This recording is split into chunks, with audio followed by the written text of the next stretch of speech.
Geheimnisse im Sternbild Draco, die Anunnaki und ihre galaktische Herkunft.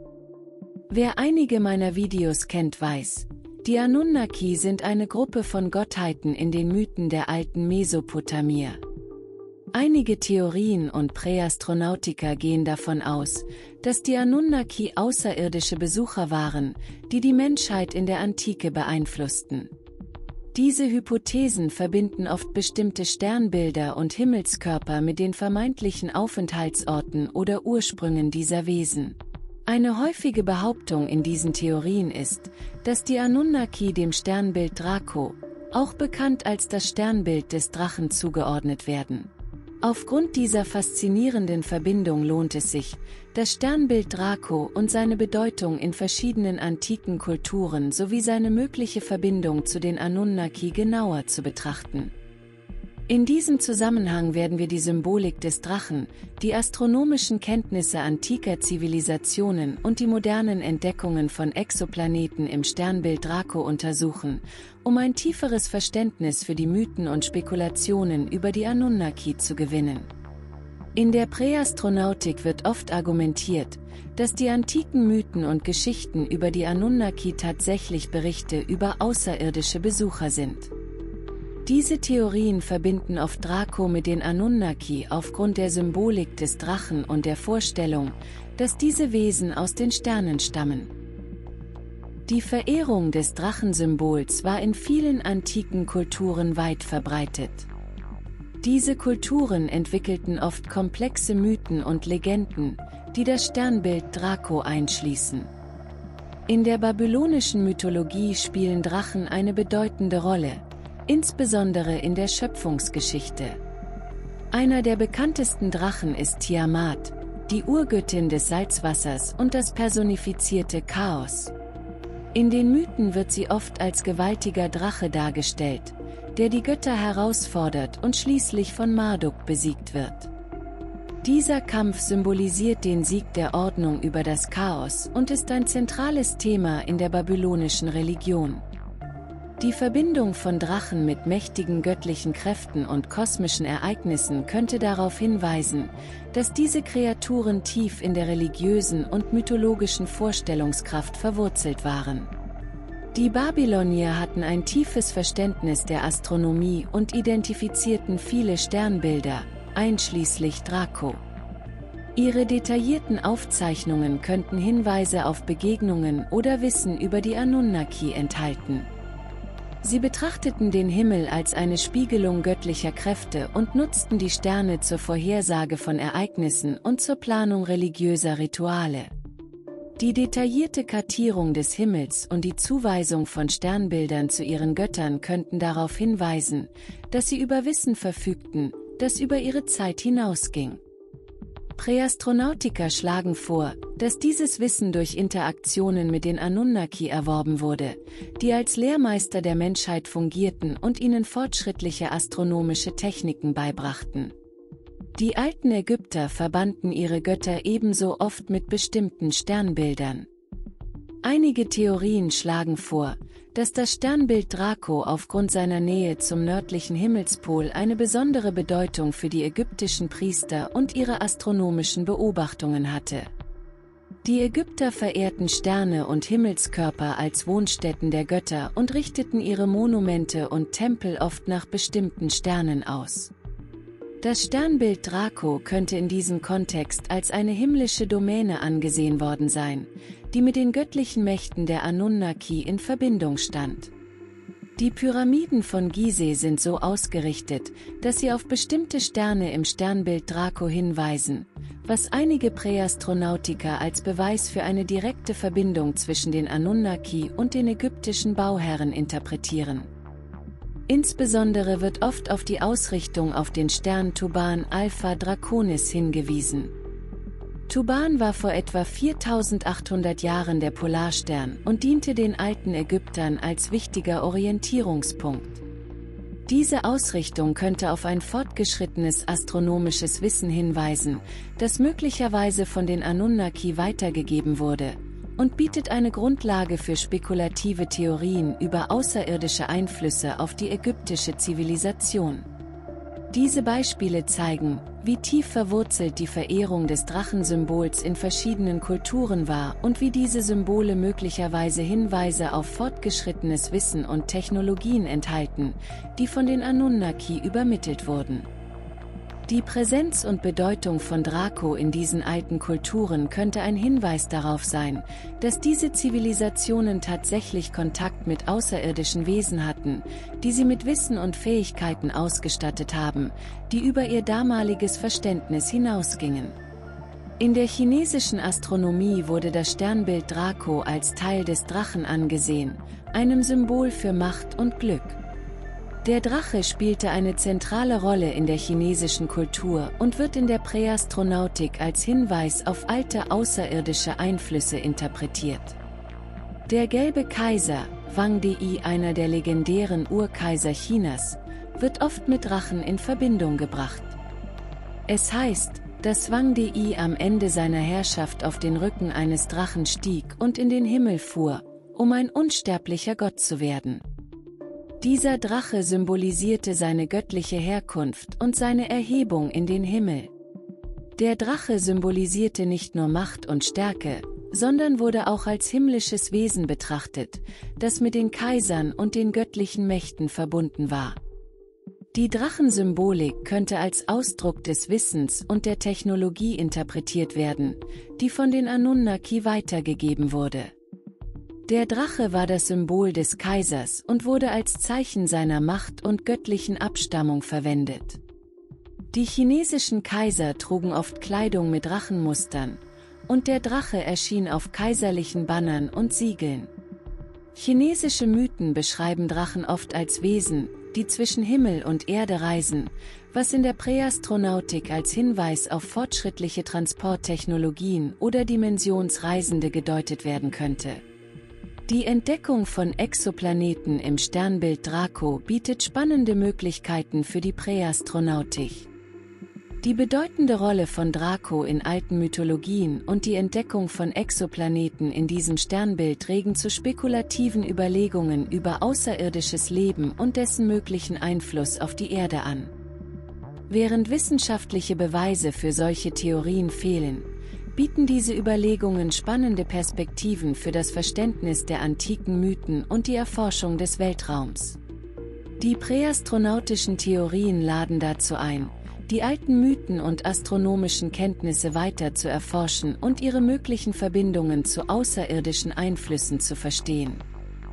Die Vorstellung, dass die Anunnaki aus dem Sternbild Draco stammen könnten, fügt den alten Legenden eine kosmische Dimension hinzu und eröffnet neue Wege für die spekulative Erforschung unserer Vergangenheit und der möglichen Präsenz fortgeschrittener Zivilisationen im Universum. Im weiten Sternenmeer des Sternbilds Draco entdecken Astronomen immer neue Exoplaneten, und genau diese Funde eröffnen faszinierende Möglichkeiten für die Präastronautik. Könnte hier vielleicht ein Hinweis auf die alten Legenden der Anunnaki verborgen sein?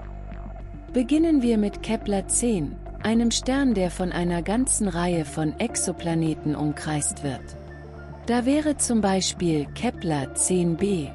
Dieser Planet, etwa 1,4 Mal so groß wie unsere Erde, wurde 2011 entdeckt. Allerdings geht es dort ziemlich heiß her. Er kreist so nah um seinen Stern, dass seine Oberfläche glüht. Lebensfreundlich wirkt das auf den ersten Blick nicht gerade. Aber denkt man an eine technologisch weit überlegene Zivilisation wie die Anunnaki, könnte genau so ein Planet doch interessant sein, vielleicht für Rohstoffe oder sogar als Außenposten, angepasst an extreme Bedingungen.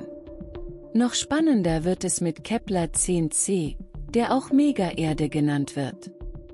Dieser Koloss bringt rund 17 Erdmassen auf die Waage und misst mehr als doppelt so viel wie unsere Erde.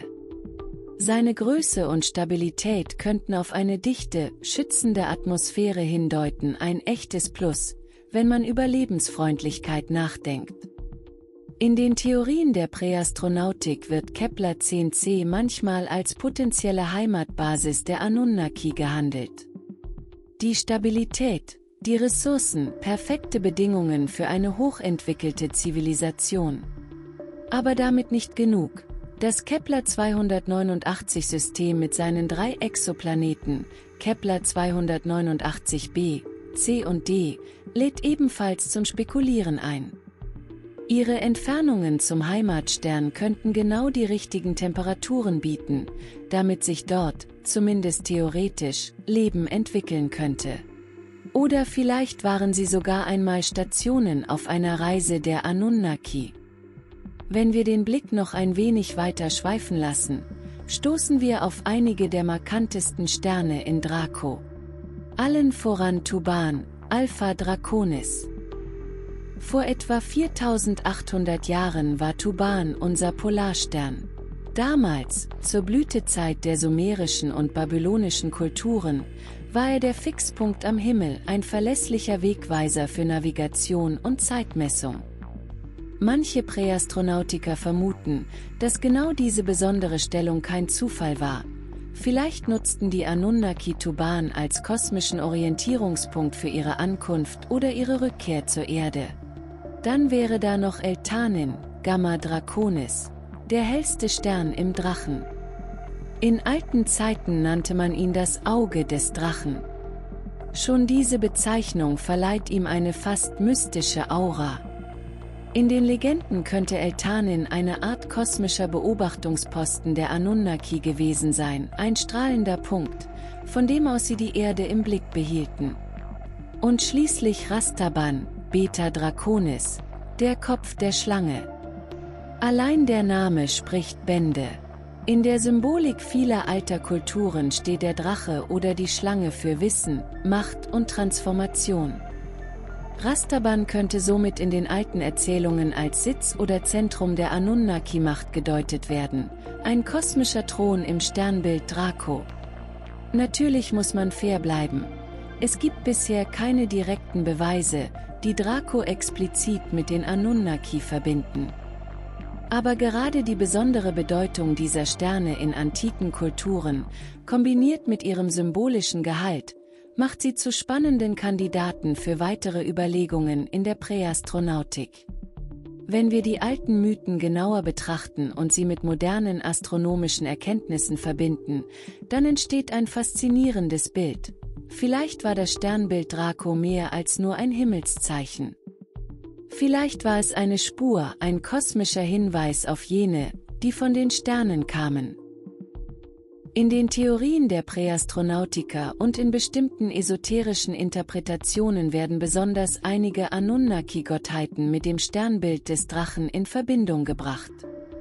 Enki, der Gott des Wassers, der Weisheit und der Schöpfung, wird häufig mit dem Sternbild Draco assoziiert. Er wird als ein Wesen beschrieben, das aus den Sternen kam, um die Menschheit zu beeinflussen und zu lehren.